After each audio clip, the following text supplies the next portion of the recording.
ryerekeye gusaba uruhushya rw'ibikorwa byerekeye ikinyabuzima cyahinduwe. Iteka rya minisitiri rigena uburyo bw'imitangire y'amasoko ya leta ajyanye no guhanga ibishya. Inama y'abaminisitiri yemeje ko u Rwanda rugiye kwitabira isuzuma mpuzamahanga ku bumenyi n'ubushobozi bw'abakuze. Inama y'abaminisitiri yashyize mu myanya abayobozi bakurikira: Dr Claudine Uwera, Senior Strategic Advisor, ibiro bya Minisitiri w'Intebe; Madame Maeva Sekahagoma, Deputy Principal Private Secretary, ibiro bya Perezida wa Repubulika; Madame Michelle Murungi, Chief Investment Officer, urwego rushinzwe iterambere mu Rwanda; Dr Pierre Damien Habumuremyi, ugize inama y'inararibonye, urubuga ngishwanama rw'inararibonye z'u Rwanda; Ambasaderi Zaina Nyiramatama, ugize inama y'inararibonye, urubuga ngishwanama rw'inararibonye z'u Rwanda; Ambasaderi Dieudonné Sebashongore, ugize inama y'inararibonye, urubuga ngishwanama rw'inararibonye z'u Rwanda.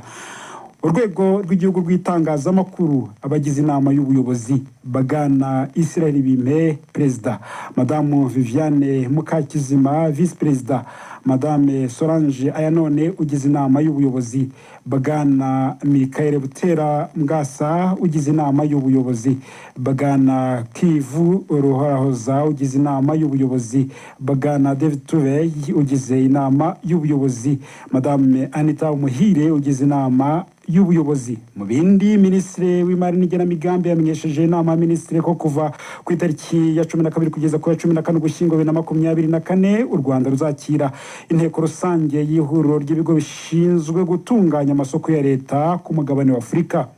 Minisitiri w'Ubucuruzi n'Inganda yamenyesheje inama y'Abaminisitiri ko ku itariki ya 22 Ugushyingo 2024 Kigali hazizihirizwa umunsi nyafurika w'inganda.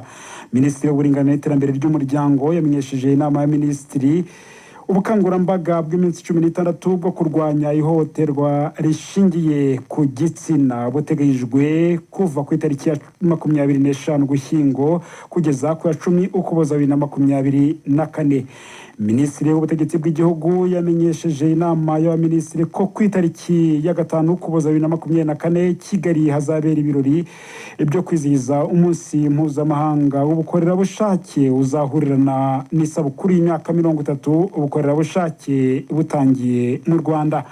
Minisitiri muri Perezidansi ya Repubulika yamenyesheje inama y'Abaminisitiri ko ku itariki ya 9 Ukuboza 2024 u Rwanda ruzizihiza umunsi mpuzamahanga wahariwe kurwanya ruswa.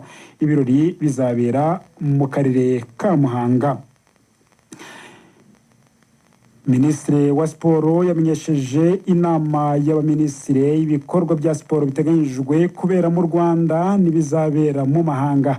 Ikipe y'igihugu y'umupira w'amaguru mu bagabo izakina imikino y'amajonjora mu gushaka itike y'igikombe cy'Afurika cya 2025 aho u Rwanda ruzakira Libya ku itariki 14 Ugushyingo 2024, hanyuma rugasura Nigeria ku itariki ya 18 Ugushyingo 2024.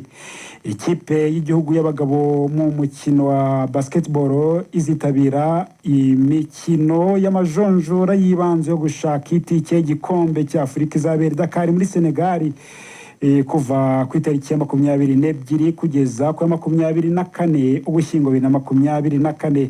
Ikipe y'igihugu y'umupira w'amaguru izahura n'iya Sudani y'Epfo mu ijonjora rya nyuma ryo gushaka itike ya CHAN 2025.